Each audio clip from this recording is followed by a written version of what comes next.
Hey guys, what is up? It is me, Pagey, here once again with another video on Stargirl Season 3, and this is going to be my trailer breakdown for the halfway point of the season, Episode 7, otherwise entitled Infinity Inc. Part 1. But of course, before we do anything else, let's actually watch the trailer. Someone's been spying on us. We don't know who or for how long. What do they want? Whoever you are, we're coming for you.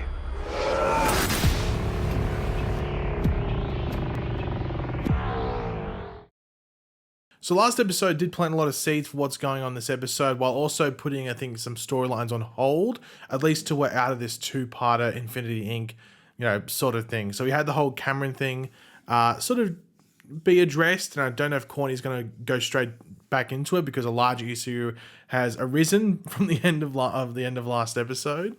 But what's going on with Cindy has been exposed, and the threat there that potentially could be there if she continues down the path of her father, though Cindy clearly doesn't really want to go down that path. She wants to sort of maybe not be goody two shoes, but it definitely doesn't want to be Dragon King level villain evil type of thing. But of course, Beth knows about the security feeds and brings it to both Pat and Courtney, where of course there's all these other security feeds throughout the city. We've seen it since the beginning of the season. We saw more of it at the beginning of last episode, such as in the gym and everything like that. But there's one in their house, which is a bit dodgy. And, well, we see that the person that most likely killed the gambler was Mr. Bones, because there's security, like a still of a security footage thing, which I think is from the outside of the gambler's house, maybe, when all this stuff went on, and it looks to be Mr. Bones' head. So, yeah, that's where we leave, heading into this episode. But of course, before we get into the actual breakdown of the trailer, we will quickly read out the synopsis or description for the episode, as it does give us a bit more context as to what's going on. But of course, throughout the video, be sure to let me know in the comment section down below your various thoughts, opinions, theories, predictions, what you're looking forward to most in the episode. Let me know all that in the comment section down below. Always curious to read it. And of course, if you go on to enjoy the video, you're looking forward to the episode and all of that, why not drop a like on the video to show your support and excitement. Operation Blackout Bomb. After Beth makes a major discovery on the gambler's laptop, the team moves forward with a risky plan that affects the entire town of Blue Valley. Elsewhere, Jenny returns to the fold seeking help from Courtney. So firstly, you might be sitting there going, Operation Blackout Bomb. Blackout Bomb. What the hell's that? Well, this is linked to Dr. Midnight in the comics. So in the comics, there was like this little grenade sort of type thing that would emit this cloud of dark black smoke that would cover the area in complete darkness.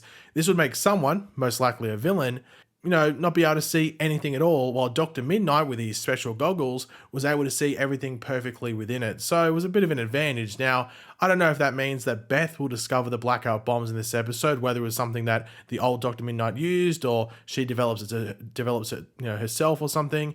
Or if the blackout bomb is what Mr. Bones is maybe trying to develop using certain powers and connections to the Shadowlands that are revealed in this episode, or might be revealed in this episode, because someone can do a similar thing and that shroud an area in complete darkness. And we'll get to that certain someone in a moment.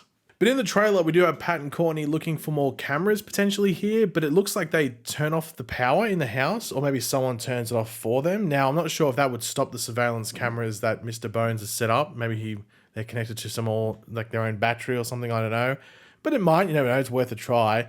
But they are going to have to dive into this. They can't let this go on for too much longer. It's not just affecting them, it's affecting all of Blue Valley.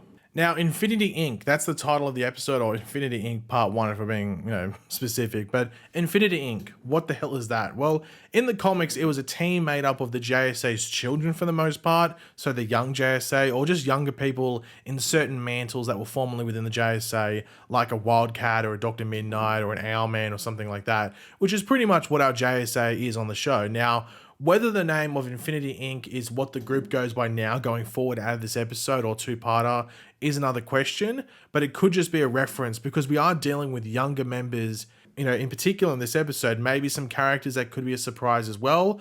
I don't know exactly how this episode is going to form, what the time span is, whether we go back in time or it's just a present day episode. I'm not too sure, but maybe that's what's happening. Maybe they are leading out of what we would refer to as the young JSA into their own group, into their own identity of Infinity Inc. Now we cut to the scene of someone strapped to a bed or like a flat surface or table or something like that, where they are being put under something like some device that's pretty bright but also pretty dark at the same time. But who the hell is this? Well, it appears to be Mr. Bones at first that is doing this. We see his glove turn this dial right here, but I'm pretty sure this person undergoing all this stuff is that of Todd Rice, aka Obsidian. Now, Todd will be played by Tim Thailand in the show, and in the comics, Todd's powers are connected to the Shadowlands, which we, of course, went to last season with Cindy, Courtney, Dr. Midnight, The Shade, all of that. And it was brought up again last episode by Cindy when she was referencing what sparked her transformation. Now, in the comics, Todd can actually travel to and from the Shadowlands at will pretty much, as well as create pathways for others to enter it. So I think in the comics, he's seen as like a gateway to the Shadowlands as well. So his powers can be pretty cool as well, while also pretty frightening at the same time.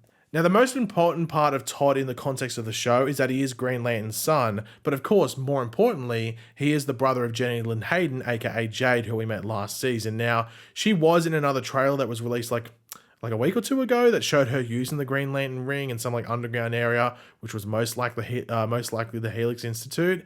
And that would most likely be this episode as well, as she is, of course, also mentioned in the synopsis, and that she is sort of like, seeking help from Courtney. Now, whether Jenny has found another lead or is out of information and needs some help seeking more, that's a wait and find out for us. But at least she's seeking out Courtney to assist in some way, which I guess is how we end up at the Helix Institute directly, maybe. But then again, we went there last year and we left with nothing. So what draws them back? Is it the cameras or is it something that Jenny knows? Now with Todd, we don't know whether he was born with powers that we're seeing or if the Helix Institute and Mr. Bones gave him powers. Like, that is something we'll most likely learn in this episode, or at least this two-parter.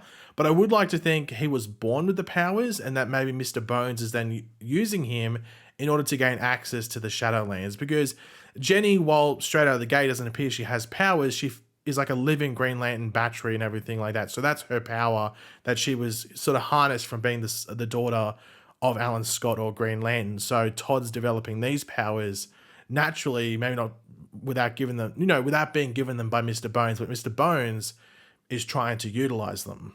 And maybe he's using them in order to gain access to the Shadowlands. And that could be what the process was that we see in the trailer with him strapped to the table. But at the same time, Todd might not know how to use his powers. Maybe he knows there's something different with him and he has some abilities, but he has no idea how to, go to the Shadowlands or do anything like that. And maybe it's something similar to what we've seen with Cameron this season, where maybe there's like an outburst if he gets emotional or something, where these powers come out, and that's where eyes were put on him for the first time. I'm sure we'll learn about it in this episode, but, it's an intriguing thing, whether he actually knows he has powers or not, or whether he was actually born with them or not. Now, there is a scene with someone lying on the floor with like shadow, streams and hands coming out of them, while someone with a leather jacket stands next to them. And at first I thought that maybe this could be the Shade on the ground. I think the Shade is meant to come back in it might be next episode after this one, but it could also be this one. But then it could also be, Todd as well, because his powers are sort of in the same realm. But this is a two-parter, as you would assume by the episode being called Infinity Inc. Part 1. So they don't have to rush Todd's story in this episode. And I am intrigued to see what has been going on with him, because as I said before, we were of course at the Helix Institute last season where Todd was supposed to have, last have been seen. Jenny went there and they said, oh no, he's gone up and left. But that of course appears to have been a cover up, and he was there the entire time and they were maybe experimenting on him. Now, as I said before, whether, Mr. Bones could be trying to access the Shadowlands is another question. We don't know what his overall plan is. It's just that he's, interested by powered people. Now, going here could be a risk for people, mainly you probably have to say someone like maybe Rick, just because he has the hourglass, and the hourglass being in the hands of someone like Mr. Bones could be really dangerous, but no one else really has powers. No one has powers. But Courtney herself is sort of embedding herself with the cosmic staff energy, so maybe that could be something that Mr. Bones utilizes as well. So they have to be, a bit safe when they're there. Just all eyes out. You don't want to be an experiment of Mr. Bones like Todd most likely has been. Now, unfortunately, we don't have any promo images for this episode as of yet. We'll probably get them in a couple of days, which is annoying because I think some of the promo images from this episode might have been pretty interesting to talk about. But yeah, nothing to go over at this time. But yeah, guys, thanks for watching. That's all to talk about from this video and about this trailer. yeah, if you enjoyed the video, it'd be awesome if you could drop a like and show support. And if you're excited for the episode as well, let me know in the comments section down below your thoughts, opinions, theories, all that. And of course, if you are new to the channel, make sure to subscribe, and I will catch you guys later. Goodbye.